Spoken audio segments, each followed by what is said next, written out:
मैं बहुजन मुक्ति पार्टी का सदस्य हूँ और अपना वैश्य समाज का संगठन भी मतलब हम जिला जसवांतगंज के जिला अध्यक्ष में रहे हूँ।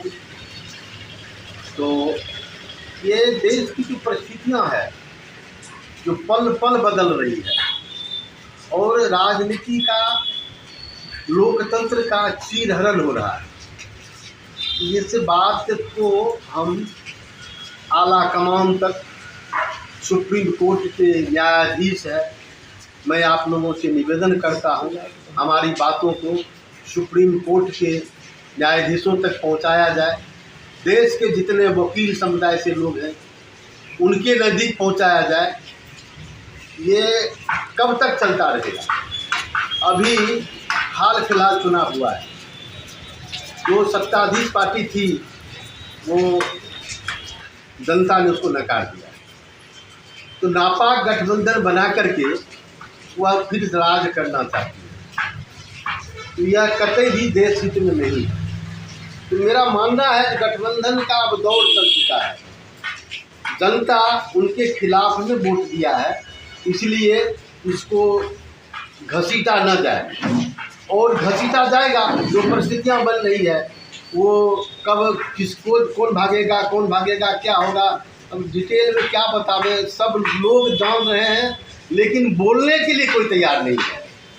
तो मैं इस देश की माटी के लिए, गुलाब चौधरी मेरा नाम हुआ, मैं एक समाज सेवक हूँ और अपनी ज़िंदगी का शेष समय गरीब मजलूमों, SC ST परिवार के लिए, जो भी पिछड़े हुए हैं, वैश्य समाज के लिए, मतलब सीधा है जय मूल निवासी, इसकी लड़ाई लड़ते हुए मैं अपने प्राण को निछावर कर दूंगा। और इस लड़ाई में अगर समाज हमारे साथ रहेगा तो निश्चित रूप से हम सफल होंगे। पहला बिंदु है जो चुनाव, देखिए सारा चीज़ छुपा हुआ है पत्रकार साहब इलेक्शन के खर्चा में। तो मैं सुप्रीम कोर्ट के, चूँकि अब सुप्रीम कोर्ट के सिवा इस देश को बचाने वाला कोई नहीं बचा है, सिर्फ एक सुप्रीम कोर्ट है जो स्वतः संज्ञान लेकर के यह काम कर सकता है। यहाँ पैसों की खरीद फरोख्त हो रही है, नापाक गठबंधन बनाए जा रहे हैं, उसके बारे में किसी का शिकायत नहीं करना चाहता। सभी लोग आतंक डूबे हुए, परिवारवाद की बात किया जाता है, जनता को मुद्दों से भटकाया जाता है। यहाँ महंगाई चरम पर है, बेरोजगारी चरम पर है, भ्रष्टाचार चरम पर है। आप परिवारवाद की बात करते हैं, आप राम मंदिर की बात करते हैं। मैं आपको पूछना चाहता हूँ पत्रकार साहब, अगर आप आज बीमार पड़ जाते हैं, अभी आए हैं, किसी को हम मर जाएंगे कोई नहीं देखा है, अगला सांस मेरा आएगा कि नहीं आएगा ये कोई नहीं जानता है। तो पहले जब लोग बीमार पड़ेगा तो इसको लेकर के आप अस्पताल जाएंगे कि हनुमान जी के मंदिर हमरा टोला वहाँ जाएंगे, ये सिर्फ उत्तर दीजिए। तो ये क्या राजनीति है? देश को आप कहाँ ले जा रहे हैं? गरीब और गरीब होता जा रहा है। कौन सा विकास आपने किया? आपने क्या कसम खा लिया? आज हम सब झूठे बोलेंगे, सच नहीं बोलेंगे। कौन सा विकास हुआ? आप मानव विकास सूचकांक, जिस तरह से बुखार नापने के लिए थर्मामीटर हुआ करता है, दूध को शुद्धता के नापने के लिए लैक्टोमीटर हुआ करता है, उसी तरह से गरीबी अमीरी के पैमाना नापने के लिए बहुत से हमारे देश में संस्थान है, उसमें है मानव विकास सूचकांक। तो मानव विकास सूचकांक में जहाँ 10 साल पहले भारत था वहीं पर आज 10 साल पहले 15 साल पहले जहाँ था वहीं पर आप हैं। तो क्या विकास आपने कर दिया? कौन सा विकास कर दिया? तो इसलिए इस सब का जड़ दो जगह है। ये जातिवाद को, जाति प्रथा को खत्म किया जाए, इसको बढ़ाया नहीं जाए। ये जाति को बांट करके। अच्छा पत्रकार साहब, एक बात आप बताइए हमको, मैं देश के जनता से भी पूछना चाहता हूँ, तमाम बुद्धिजीवियों को पूछना चाहता हूँ, ऐसा किसी जाति का आप नाम बताएं, किसी जाति का जो किसान ना हो। ऐसा किसी जाति का आप नाम बताइए जो मजदूरी न करता हो। ऐसा किसी जाति का आप नाम बताइए जो व्यापार न करता हो। इस देश में सिर्फ 3 जातियां हैं, एक किसान, दूसरा मजदूर और तीसरा व्यापारी। और तीनों का ये तीनों गठबंधन है, सच्चा गठबंधन है। मजदूर के बिना न व्यापार चलेगा और मजदूर के बिना न खेती होगी, और वही मजदूर को कोई देखने वाला नहीं। मनरेगा में आपने पैसा घटा दिया। आप देखिए, जब से आप आए हैं अच्छे दिन कह करके आपने गलती शाम थामा। मनरेगा में देखिए, देखने का चीज़ मैं अलग नहीं बोलता हूँ। आप गूगल महाराज को पूछिए मनरेगा में पहले कितना था आवंटित और आप 10 साल में घटा के कितना लाए। शिक्षा का बजट किसी भी देश का मूलभूत चीज होता है। देखिए, दो ये चीज़ देखिए, शिक्षा और स्वास्थ्य, ये दो चीज़, उस पर कितना काम आप किए हैं, ये देखने की चीज़ है। ये गूगल महाराज को आप पूछिए, आपके पास तो मोबाइल है, संसाधन है सारे देश में, उनसे पूछा जाए जो शिक्षा का बजट जब आपने सरकार 14 में आप सरकार बनाए, तो शिक्षा का बजट आपने घटाया अरबों में, करोड़ों में, अरबों में घटाया। स्वास्थ्य का बजट घटाया और आज लगातार आप घटा। अभी आप सरकार अभी 3 कोनिया सरकार जो बना है, जो 10 दिन नहीं चलने वाला है, ये नहीं चलेगा। फिर खरीद फरोख्त होगा। तो क्या देश सब दिन आपको खरीद फरोख्त करके और पैसा का खेल करके आपको शासन कर देगा, आप लुटते रहिएगा और देश तमाम ये मुँह ताकते रहेगा? नहीं, लग चुका है। यह चुनाव यह साबित कर दिया है, जो जनता जग चुकी है।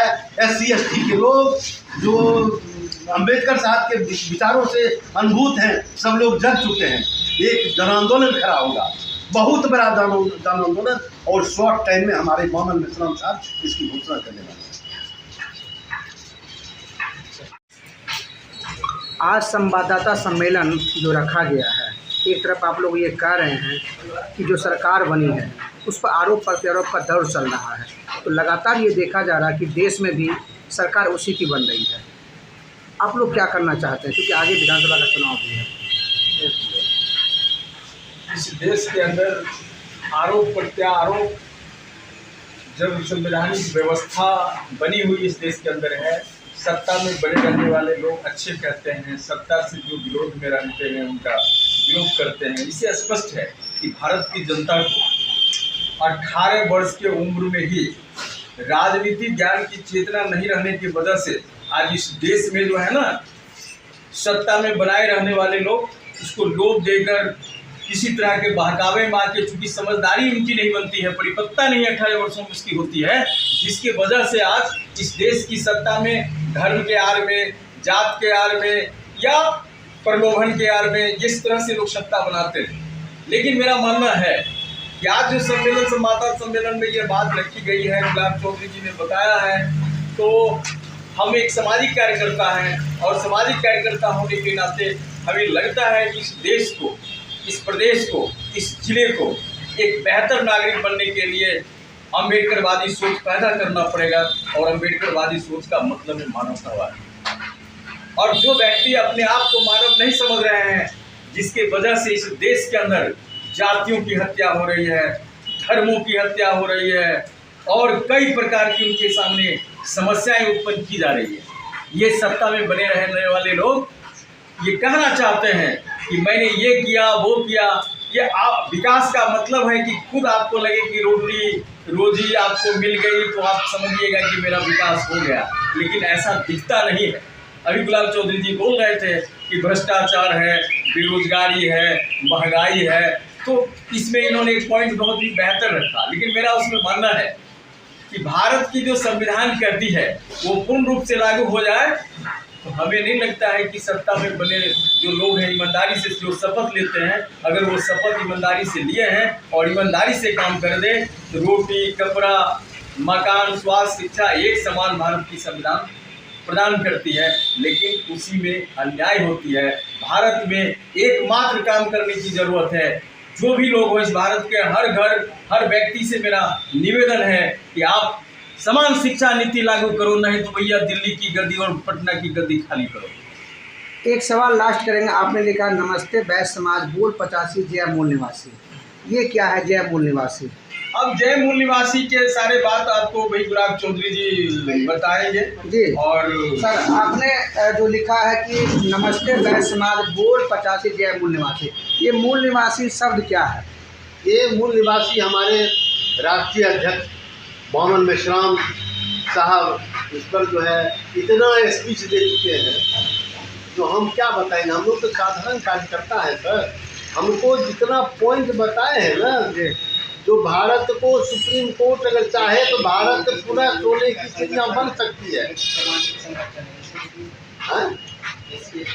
नहीं छोड़िए, मिश्राम साहब इतना 20 साल से इतना वीडियो रखा हुआ है, इतना किताबें छपी है, पत्रकार साहब और देश नहीं जानता है, इतना बड़ा प्रोग्राम हुआ है। तो ऐसे उलझाना चाहते हैं, पत्रकारों का काम है, वकीलों का काम है उलझाना।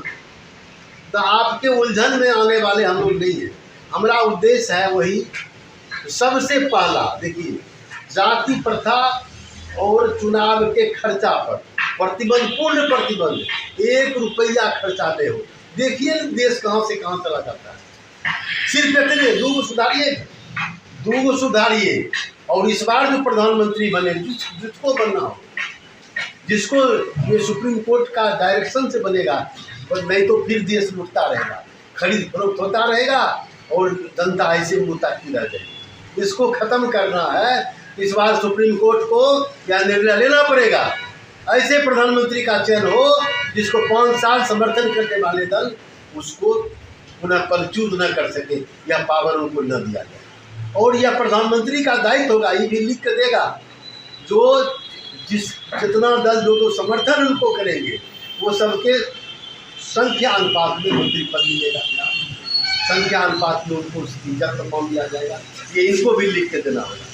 लेकिन यह पावर उनको कतई न दिया जाए जो प्रधानमंत्री 5 साल के अंदर बदले, नहीं तो देश 200 वर्ष पीछे चल जाएगा और बिना राम और कृष्ण को आना पड़ेगा देश को बचाने के लिए। दूसरा कोई नहीं बचा सकता है, कितने लुटेरे खड़ा है। एक सवाल और करेंगे सर कि ये राम मंदिर बना है और वहाँ के एक वरिष्ठ पुजारी ने कहा कि वहाँ से पानी टपकने लगा है, इस पर कुछ कहना चाहते हैं? मैं धर्म में ज़्यादा उलझना नहीं चाहता, लेकिन एक बात बता देता हूँ, ये आप जानते हैं, तो लेट हो चुका है। राम मंदिर के जो उद्घाटन में अधूरा उद्घाटन होता है कि कोई घर कोई बनाता है सर ना, उसको पूर्ण रूप में ठीक करता है, भगवान की स्थापना करता है, वो बंदर बाड़ जो है होता है आम का, वो लगाया जाता है। और प्रथम बार शंख नहीं फूका जाता है, कि पता लगा लीजिए, शंख नहीं फूका जाता है प्रथम बार, सिर्फ पूजा होती है। और यहाँ वोट लेने के धरफड़ी में इन्होंने बिना तैयार हुए महल का उद्घाटन करा दिया और उनके पुजारी का निधन भी हो गया। आपको पता होगा, आप हमको पूछते हैं, पता होगा उनका जो प्रमुख सजेशन देने वाले, उद्घाटन कराने वाले मुख्य पुजारी का निधन हो गया। और बहुत सा चीज़ आपको 6 महीना इंतजार कीजिए, 6 महीना में बहुत सा स्कैंडल आपके सामने आएगा। न्यायप्रिय शनि राजा हैं और वह पूरा बलवान हो गए। 30 जून से, आप बता देता हूँ डेट भी, 30 जून से वो पुनः बलवान हो गए, पूर्ण ताकत में आए हैं और सभी पापियों का अपने आप सब चला जाएगा, कुछ करने की जरूरत है, सब चला। इसलिए देश की जनता से मेरा नम्र निवेदन है कि हमारी शहादत बेकार नहीं हो। आप लोग एक गुलाब तुलसी मरे तो लाखों में पैदा ले। एक भीम था, उसके पास 10,000 हाथियों का बल था। अभी तो भीम की इतना सेनाएं देश में है, आपको नहीं पता। एक बंद हुआ था, उसको हम नोटिस किया, एक बंद हुआ था, कोई अखबार नहीं, कोई बैकिंग नहीं हुआ था। ऐसा बंद भीमसेना किया था जिसका प्रभाव गांव में देखने को मिला। 10-10 हजार हाथियों का बल है एक भीम में, और यह भीमसेना करेगी। मैं निवेदन डाला हूँ, हथियार नहीं डाला हूँ। अगर न्याय नहीं मिलता है तो हम लोग न्याय शांति प्रिय तरीका से, अहिंसा के रास्ते पर चल करके, हिंसक नहीं बनेंगे, अहिंसा के रास्ते पर चल करके शांति प्रिय न्याय प्रिय तरीके से हम लोग इस आज़ादी को इस बार पाएंगे। यह मेरा निवेदन है।